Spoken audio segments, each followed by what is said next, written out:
Good evening, and welcome back to the cellar to kick off this summer's heat wave. Here at the cellar, we decided what better way to kick off a hot summer than a chilling tale that you'll feel a shiver of terror run all the way down your body. Tonight's tale involves three comrades, seemingly cocky enough to conquer any task put in front of them. Their ultimate fears will be put to the test in tonight's tale as they attempt to trek a mountain with a very sinister background. I like to call this tale The Fatal Passage.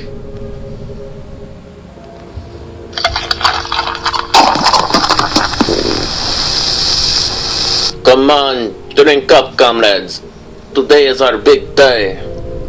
Yuri had proclaimed as his group of 9 skiers had decided to hit the local pub before their big trek was to take place. We are trying to keep pace with you, Yuri.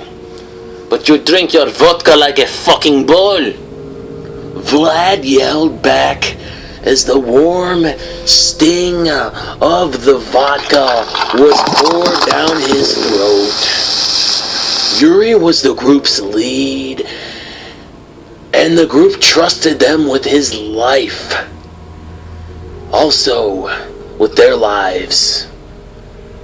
But in particular, he had put his trust in Vlad and Dershenko. Anytime there was any sign of trouble, they would be the ones to step up and take charge if Yuri was unable to. Last call! The barkeep yelled. As your leader, I order one more round of your strongest Russian vodka. Everyone is ordered to drink.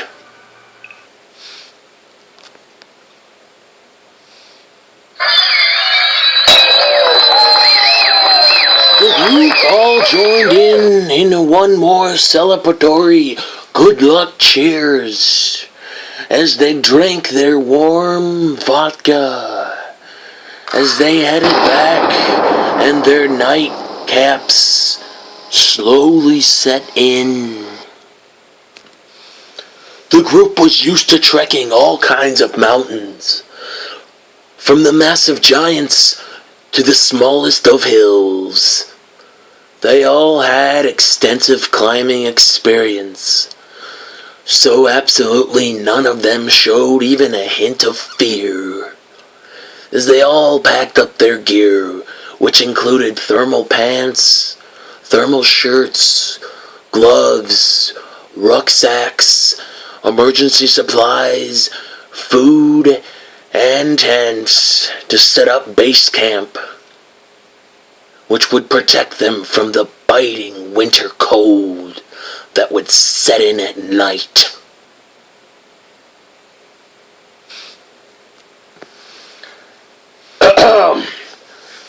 Listen up, comrades.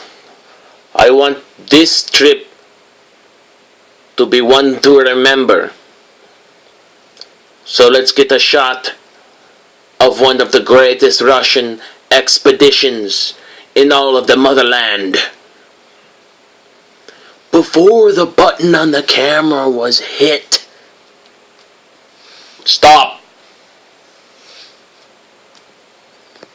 Where the hell is Dershenko?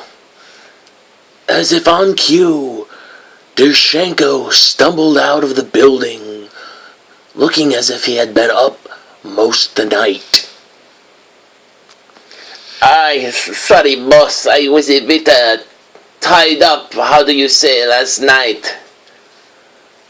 By tied up, you mean you brought one of those Russian girls last night home with you, Darshenko? Well, sir, what happened? Don't need to explain, comrade. We can all make a mental image that we will soon want to forget. If it was anything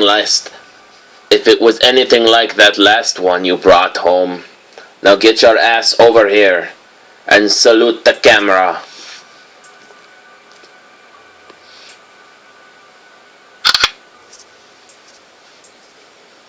With the flash and a snap of the camera, the group took a photo, and with that, the hike up the mountain had officially commenced. It was about 10 degrees outside as they began their ascent up the mountain. This, however, was not something the group wasn't accustomed to. The last trek they made had elevations well above 10,000 feet, with temperatures dropping to a bone-chilling -40 degrees. Hey, Darshenko, did you at least get her name this time? Vlad jokingly poked at Darshenko in an attempt to elicit a reaction. I did, I'll have you know, I just forgot. I forgot it after she told me. Darshenko muttered. Hey, you guys can chat all you want once we get to base camp. But there is no need to waste your energy or oxygen making fun of Darshenko. We have 7 more miles to ascend today. The group trudged on as Yuri made a path in the snow, navigating the rest of the group as they followed in a straight line of 9. They all had their way of focusing on the goal of making it to the summit. Yuri thought back to his wife and child back home. Darshenko was still trying to remember his encounter he had last night. And Vlad spent his time coming up with the next jab that he could take at Darshenko. The rest of the group took to focusing and following Yuri's instructions because each and every one of them trusted him with their lives. Alright, this looks like base camp, comrades. Set up your tents and gear. We are ahead of schedule, so we can recover here for the night. All the tents and the gear were set up perfectly. But the group could not shake a sense of uneasiness and fear that seemed to emanate from this area. What made this even more unsettling, in all of their years of travels, none of the 9 men had ever felt a sense of fear. Not to be a downer, Yuri, but something doesn't feel right about this base camp location. And, I wouldn't question you, Yuri, unless I felt strongly about it. Just something feels very wrong about this place, like we shouldn't be here at all. Darshenko timidly explained to Yuri, and the group groaned in agreement. Listen up. We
blood-curdling scream erupted from one of the tents that immediately woke up about half of the camp.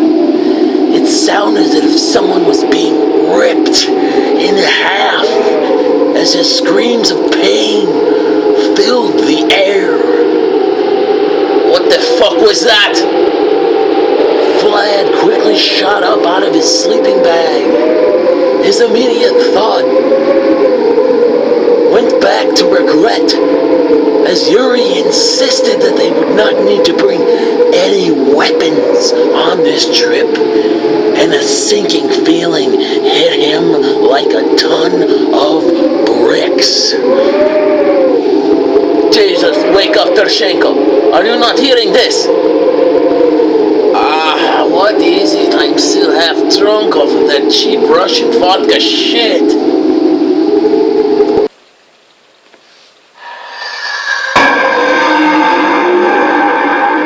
Another scream ripped through the entire campsite.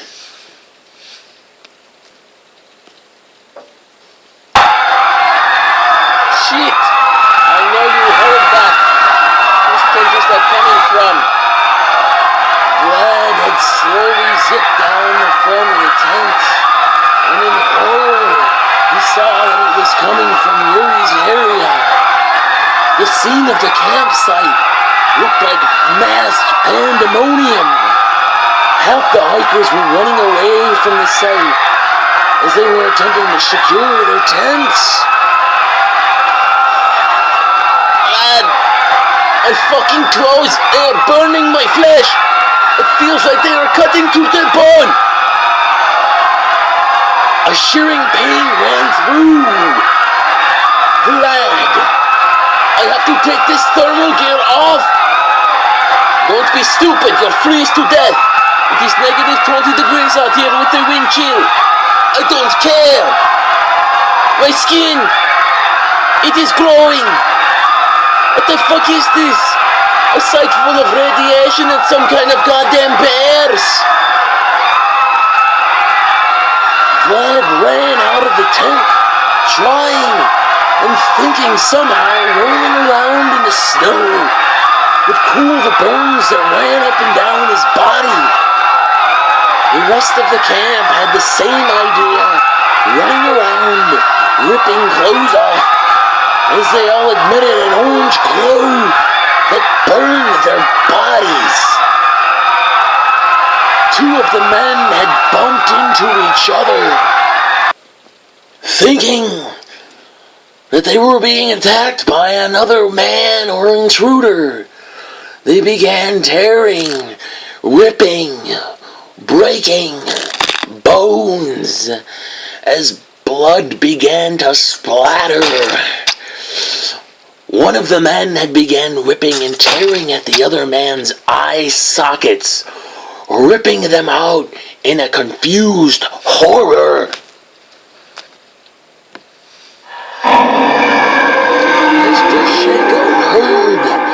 Another ear-piercing growl from an unknown creature. He began to scramble for the only weapon that came to mind, a flare gun kept in his tent. He blindly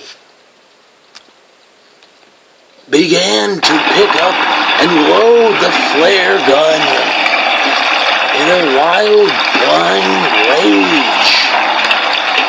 He then fired it near Yuri's tent, where the unknown creature was clawing and ripping Yuri's appendages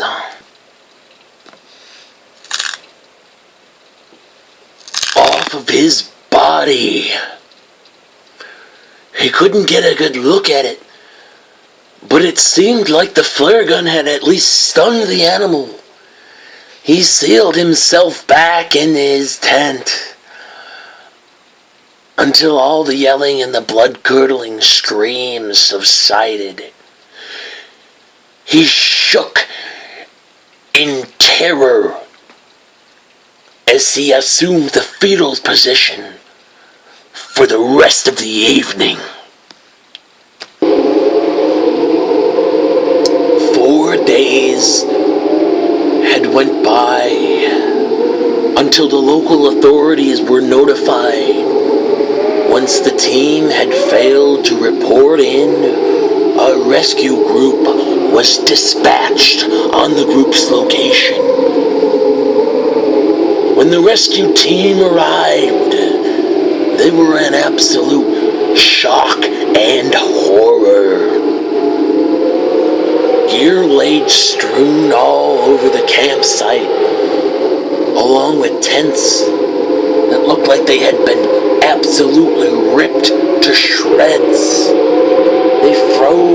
They found frozen bodies. The bodies of Vlad and Yuri. Yuri's body was particularly disturbing, as both of his eyes had been ripped out of his sockets, and his face was barely recognizable. Jesus Christ, what the fuck happened here? They began sifting through the frozen body parts and what remained of the men as they came across Dershenko's tent. He was almost frozen in time. In one hand was a bottle of vodka and a scribbled note in the other, which read, "Tonight, I will be kept warm with this final drink, as we all attempted to conquer the Devil's Pass, and we failed." The whole area was sealed off 4 years before any travelers were allowed near the site. It would be forever known as the Devil's Territory. And to this day, no man has been brave enough to set up camp ever again.